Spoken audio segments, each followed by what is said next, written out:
continue our formulas. And in fact, let me close that out just for a second and open our report back up. Now, I'm hit preview on here. Notice we have group 2 or GH2 over here, which is our group 2, and that's actually our accounts and our account descriptions over here. Well, why is it group 2? Well, down below we have our details. If I right-click on details and I don't suppress and I show it, notice how our accounts are over and over and over again, showing over and over again, and then our descriptions over here. And then what would usually be over here on the right-hand side. Now I'm going to grab just here's a dev account 9. What I would do is actually have a formula. In fact, if we're going to build a profit and loss statement, I would build a formula with all my debits and credits in there, but I just want to show you what's actually going on. I have preview. Wow.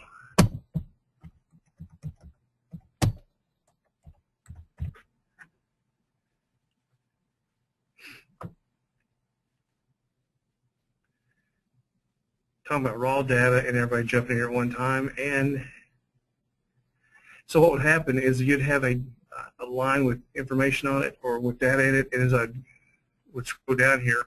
So what I've done is I have account 4001 over and over and over again. All I've done is I rolled it up on group header 2, which is my account group.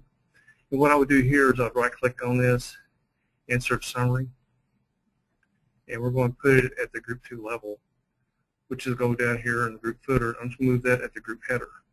Now, I wouldn't do that just for debit amount, or was it debit amount 9? I wouldn't do that at all for that. I would have a formula in here that would say if it's period 1, give me period credit 1 and debit 1. If it's period 2, give me debit credit 2. But I just want to show you why I only had one line as far as the account, so that you have multiple lines for the account. I rolled up the account as a group and added them all together. That's why we're getting this information up here. Now, and then what I did is I went in and created revenue, our grouping revenue, or group 1, which is revenue expense. And what I did is I went over and I created a formula called grouping. And inside this formula, we said that if there's the 5,000 and make it revenue. And the reason we did the formula is I could actually go in there and say, okay, if it's count 512, which should be an expense, but for some reason it is revenue, we could put that inside our formula up here to make all 4,000s and the 5,012 as revenue.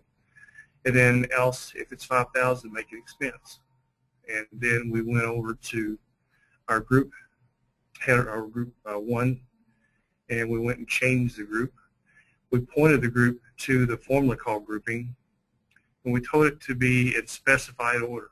So if I go in specified order, first I click on revenue, because E comes for R, but I'm going to make revenue come first. So I created the revenue, the group name revenue, and click edit, and said where revenue, our name, is going to be equal to the revenue inside of grouping, our formula. And same with expense. So now we have two groups. We have group 1 expense. Group 2 is our account line, and the reason I made one line, our group for account line, is to add all these up so that as they come across. Now let's go into another group. Let's say I want to go in and I'm looking at, let's say like 4001 to 4010. I mean, I'm not going to make a whole lot of sense with this except how you do it, because your account names are going to be grouped differently than what mine are. And I'm going to go over and say create group 2, or actually it's going to be group 3.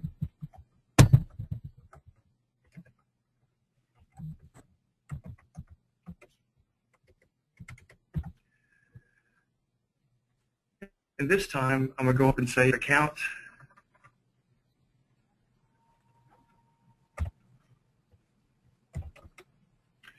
Let's say 4,000 to 4,010.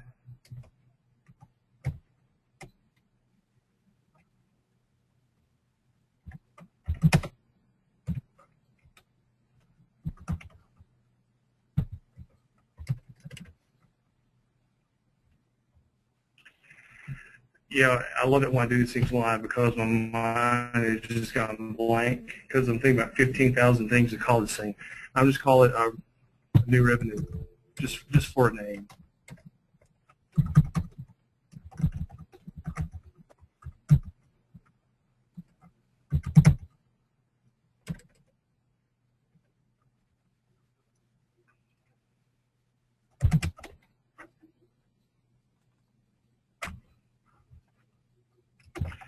I'm going to show you something here. I'm going to say if it's in 4,000, and I wouldn't do it this way, but I'm going to show it this way, 4,000 to 499,999. In the first line, since it's looking at 4,000 to 4,010, it's going to read every record that way. So it's going to put new revenue. The next line, I would actually go to 4,010, but I'm going to show you that if I put 4,000 to 4,999, it's going to read this formula from top to bottom.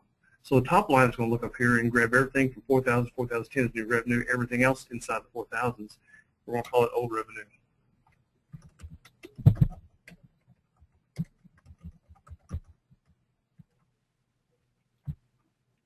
put the else up here. And then the else down here. I'm going to leave it at that. There's error. What's our error? Well, we need to have, if we're going to have a else in here, we need to have that there. So let's check it. And put the then between here. And also go down here and do the 5,000s as well. I'm going to leave it at 4,000 just to show you how this works. So I'm save and close there. Now I'm going to go back in and I'm going to insert a new group. And I'm going to go find our formula called group 2. We're going to make this in specified order as well. And I'm going to call this one new revenue. And select new, and we're going to say new revenue is going to be equal to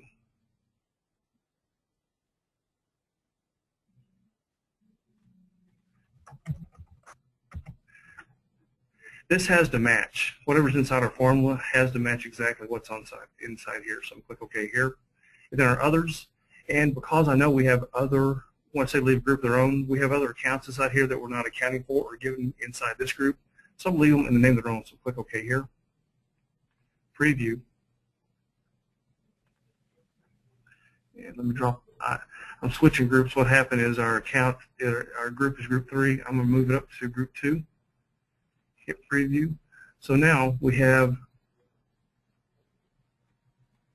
revenue as our group 1. Inside revenue we have new revenue. And then see here's one that it didn't count for, so I'll have to come up inside my formula to give this a name. And then the old revenue down below. So now I can have a subtotal for the accounts within revenue. Now, if you want to have a subtotal, you have to have a group. So in this one, we created the revenue here. There's not a name for this one, so I'm going to go back in. I'm going to change my formula. So I'm going to go to click over here, and instead of we're going to give it an else.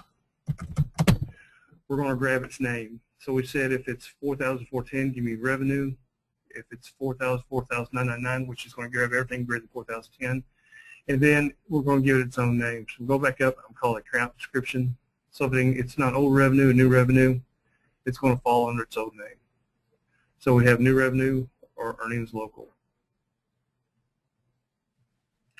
And so all this is going to fall under its own. Now what I would actually do on the ones down below, and like I said, I don't want to take a lot of time to do that. Just want to show you that you can have, well, we can do that. Let's go back in and edit this. So let's have a new line here. Let me just copy the top one.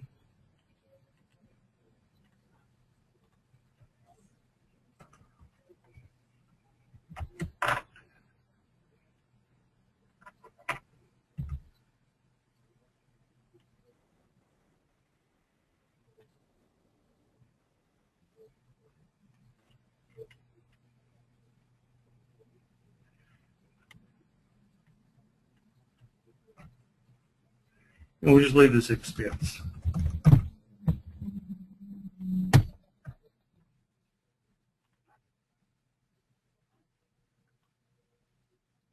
It throws it all back together again. And on this one, I can actually go back and hide let's do that. If group header 2 is expense, we've got like 3 or 4 minutes. I'm going to go ahead and just throw something on here. Here's expense. If I want to hide this, I want to hide the whole line. This is part of the group header 2. I can right click on group header 2 there and go to the section expert. I'm going to go over to where it says suppress. And I'm going to go up here and click on group 2 name because that's what it's in group 2. If it equals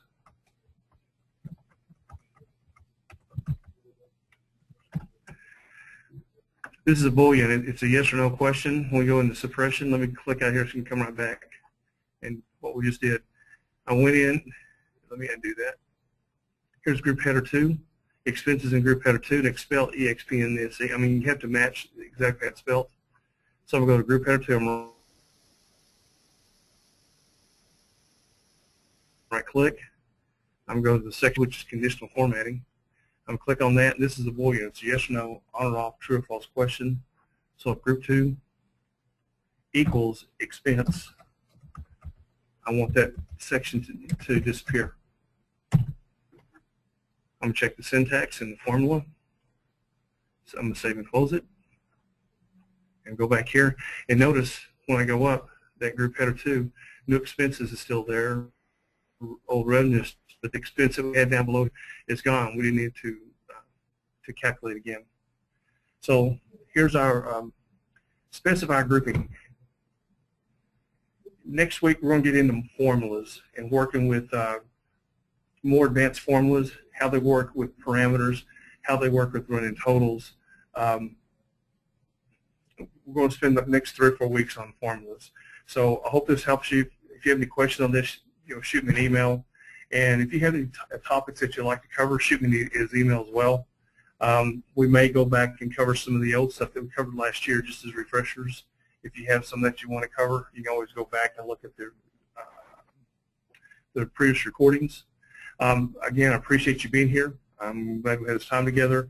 Look forward to see you again, and I'm going to start looking at formulas. So hope to see you next time. Thanks.